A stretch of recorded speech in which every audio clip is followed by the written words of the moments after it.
I'm sorry. I'm gonna have to interrupt you because I think we have Calvin Trillin has a son of George Bush on the floor. Let's go to Calvin. I'm sorry. We'll get back to that point.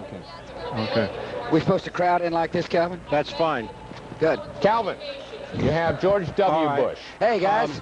I'm a little embarrassed, Al, because, and I should say this to George, too, because when you said I was going to interview George Bush, I naturally thought, because we had asked the president, and he hadn't said no, and so my questions are questions. My first question, for instance, is, how are you feeling, Mr. President, is the first one. And I have lousy, thank you. I have one like, when you got shot down in the Pacific, were you scared at all? Was the water, you wouldn't know about whether the water was cold, would you, George? Well, I was actually there. Oh, well, there's another one here. Is it true you couldn't hit the curve when you were on the Yale baseball team? None of these probably would be any good, right? I mean, for you. Well, I can try them on. I mean, they are hard. We're happy to have you here. They're very hard questions. I was going to really stop them. And I need to be briefed before you ask those questions. All right. Here's a question I really would like to know. When your father became president, yes, did it get a lot easier to get into restaurants that were crowded? Well, those that I paid the bill at. I didn't know there were any of those. There are some of those?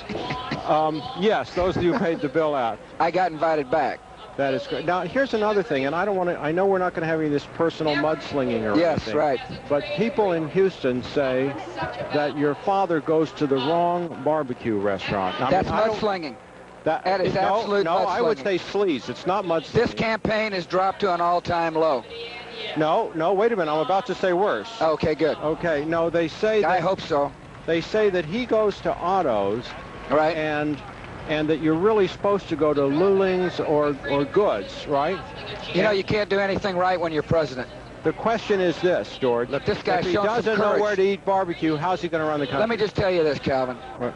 He's shown tremendous courage going to autos. He's had a vision about autos for 4 years. Oh, that's the vision thing. Auto is the vision thing. Oh, Al, we've had a real breakthrough here with George. People have been wondering what the vision thing was. It's ribs. I'm glad you're asking the tough question. It's ribs, Al. It's ribs. We don't want to descend any lower, Al, so I think we'll go back to you. Hey. Well, thank you, Calvin. I want to thank George. Let me finish one thing. Thanks a million, trillion. I'll say the jokes here, George. Thanks very much. Well, that was Calvin Trillin, of course, with George W. Bush, not Jr., but the son of George Bush, who looks remarkably like George Bush. Yes, and actually has a personality very much like George Bush's, and is an extraordinarily nice man. Well, that would mean that the president is a nice man. We'll get back to that. Yes.